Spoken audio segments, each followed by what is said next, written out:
Chapter 24.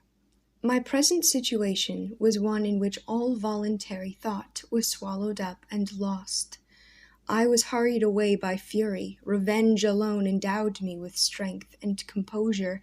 It molded my feelings and allowed me to be calculating and calm at periods when otherwise delirium or death would have been my portion. My first resolution was to quit Geneva forever, my country, which when I was happy and beloved was dear to me, now in my adversity became hateful. I provided myself with a sum of money, together with a few jewels which had belonged to my mother, and departed. And now my wanderings began, which are to cease but with life. I have traversed a vast portion of the earth, and have endured all the hardships which travelers in deserts and barbarous countries are wont to meet. How I have lived I hardly know. Many times I have stretched my failing limbs upon the sandy plain and prayed for death, but revenge kept me alive. I dared not die and leave my adversary in being. When I quitted Geneva, my first labor was to gain some clue by which I might trace the steps of my fiendish enemy. But my plan was unsettled, and I wandered many hours round the confines of the town, uncertain what path I should pursue. As night approached, I found myself at the entrance of the cemetery where William, Elizabeth, and my father reposed.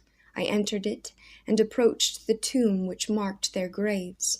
Everything was silent, except the leaves of the trees, which were gently agitated by the wind.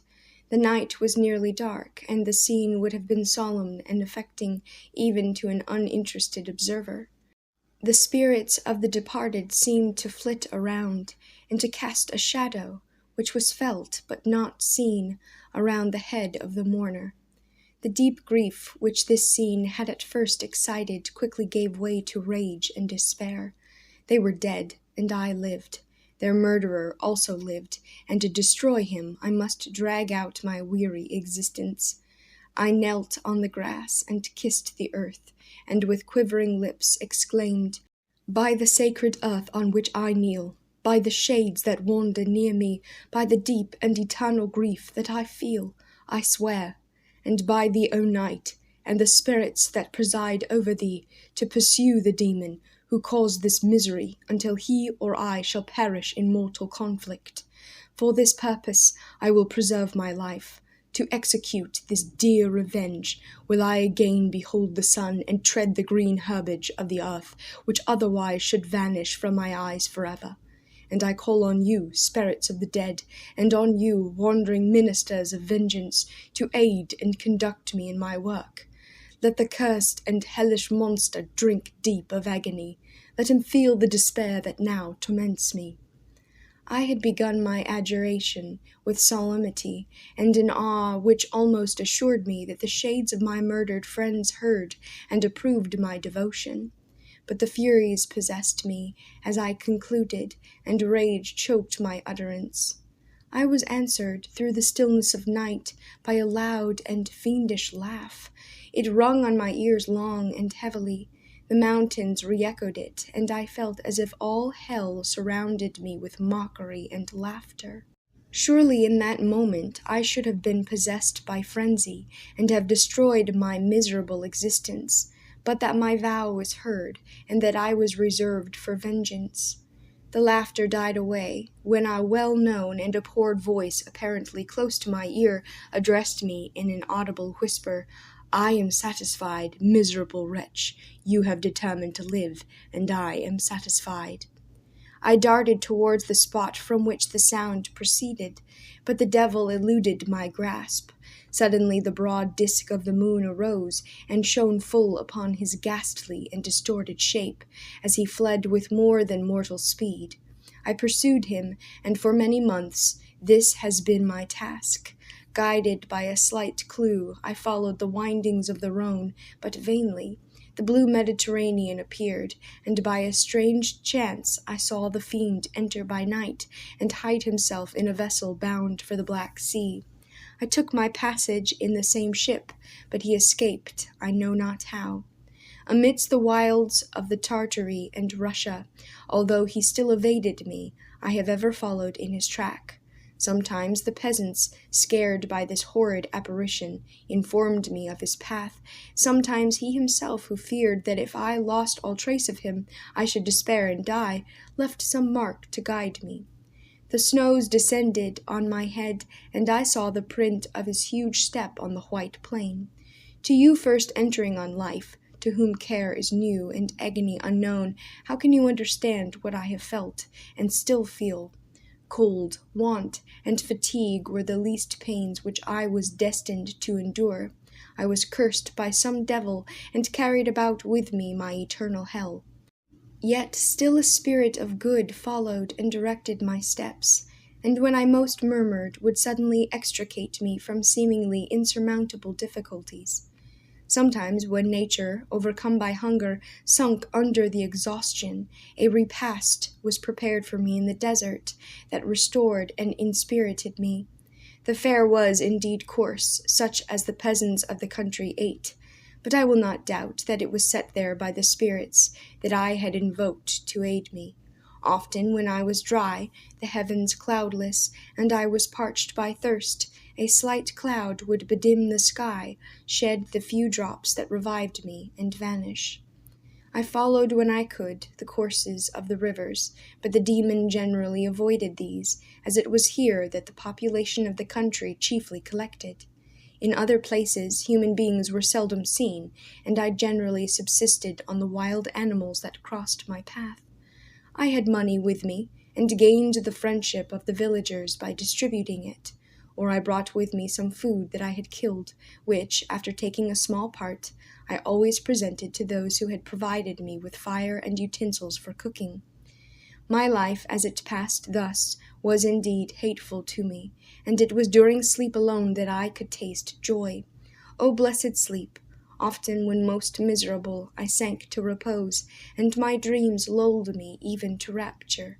The spirits that guarded me had provided these moments, or rather hours of happiness, that I might retain strength to fulfill my pilgrimage. Deprived of this respite, I should have sunk under my hardships. During the day I was sustained and inspirited by the hope of night, for in sleep I saw my friends, my wife, and my beloved country.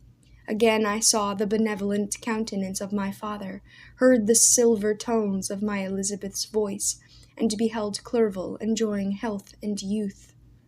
Often, when wearied by a toilsome march, I persuaded myself that I was dreaming until night should come, and that I should then enjoy reality in the arms of my dearest friends. What agonizing fondness did I feel for them! How did I cling to their dear forms! As sometimes they haunted even my waking hours, and persuade myself that they still lived. At such moments, vengeance that burned within me died in my heart, and I pursued my path towards the destruction of the demon, more as a task enjoined by heaven, as the mechanical impulse of some power of which I was unconscious, than as the ardent desire of my soul. What his feelings were whom I pursued, I cannot know. Sometimes, indeed, he left marks in writing on the barks of the trees, or cut in stone that guided me, and instigated my fury. My reign is not yet over. These words were legible in one of these inscriptions. You live, and my power is complete. Follow me. I seek the everlasting ices of the north, where you will feel the misery of cold and frost, to which I am impassive. You will find near this place, if you follow not too tardily, a dead hare. Eat and be refreshed. Come on, my enemy. We have yet to wrestle for our lives, but many hard and miserable hours must you endure until that period shall arrive. Scoffing devil, again do I vow vengeance, again do I devote thee, miserable fiend, to torture and death. Never will I give up my search until he or I perish, and then with what ecstasy shall I join my Elizabeth and my departed friends, who even now prepare for me the reward of my tedious toil and horrible pilgrimage. As I still pursued my journey to the northward, the snows thickened, and the cold increased in a degree almost too severe to support. The peasants were shut up in their hovels, and only a few of the most hardy ventured forth to seize the animals whom starvation had forced from their hiding places to seek for prey. The rivers were covered with ice, and no fish could be procured, and thus I was cut off from my chief article of maintenance. The triumph of my enemy increased with the difficulty of my labors. One inscription that he left was in these words: "Prepare, your toils only begin. Wrap yourself in furs, and provide food, for we shall soon enter upon a journey where your sufferings will satisfy my everlasting hatred." My courage and perseverance were invigorated by these scoffing words. I resolved not to fail in my purpose, and calling on heaven to support me, I continued with unabated fervor to traverse immense deserts until the ocean appeared at a distance and formed the utmost boundary of the horizon. Oh, how unlike it was to the blue seas of the south, covered with ice! It was only to be distinguished from land by its superior wildness and ruggedness. The Greeks wept for joy when they beheld the Mediterranean from the hills of Asia, and hailed with rapture the boundary of their toils. I did not weep, but I knelt down and, with a full heart, thanked my guiding spirit for conducting me in safety to the place where I hoped, notwithstanding my adversary's jibe, to meet and grapple with him. Some weeks before this period I had procured a sledge and dogs, and thus traversed the snows with inconceivable speed. I know not whether the fiend possessed the same advantages, but I found that, as before I had daily lost ground in the pursuit, I now gained on him, so much so that when I first saw the ocean, he was but 1 day's journey in advance, and I hoped to intercept him before he should reach the beach. With new courage, therefore, I pressed on, and in 2 days arrived at a wretched hamlet on the seashore. I inquired of the inhabitants concerning the fiend, and gained accurate information.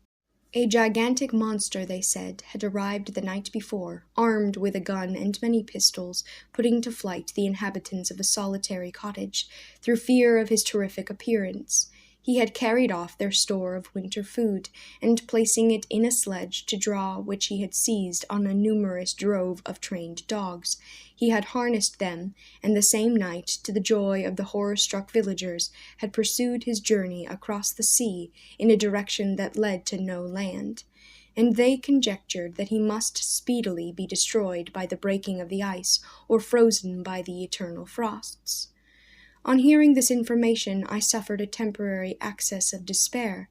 He had escaped me, and I must commence a destructive and almost endless journey across the mountainous ices of the ocean, amidst cold that few of the inhabitants could long endure, and which I, the native of a genial and sunny climate, could not hope to survive.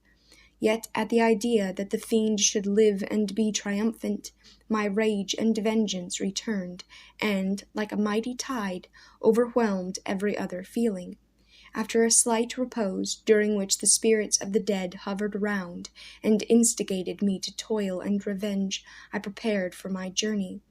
I exchanged my land sledge for one fashioned for the inequalities of the frozen ocean, and purchasing a plentiful stock of provisions, I departed from land.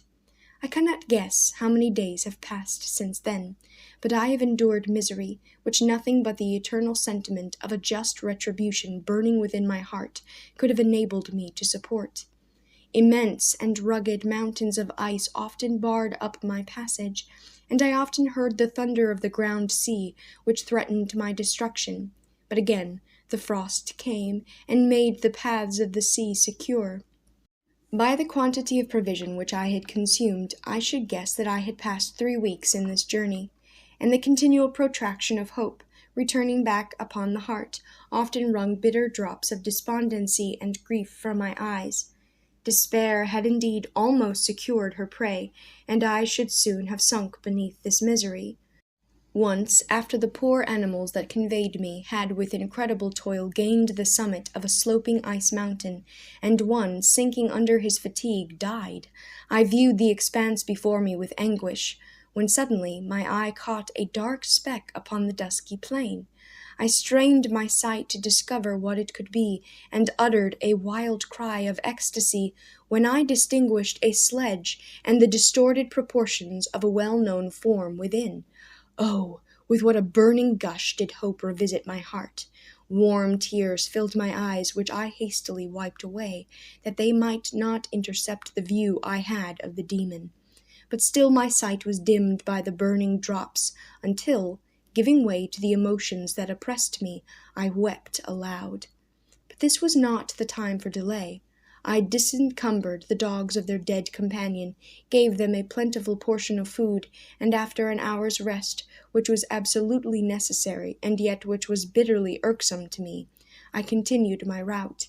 The sledge was still visible, nor did I again lose sight of it, except at the moments when for a short time some ice rock concealed it with its intervening crags. I indeed perceptibly gained on it, and when, after nearly 2 days' journey, I beheld my enemy at no more than a mile distant, my heart bounded within me.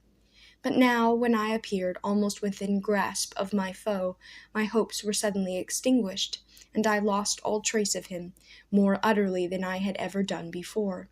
A ground sea was heard. The thunder of its progress, as the waters rolled and swelled beneath me, became every moment more ominous and terrific.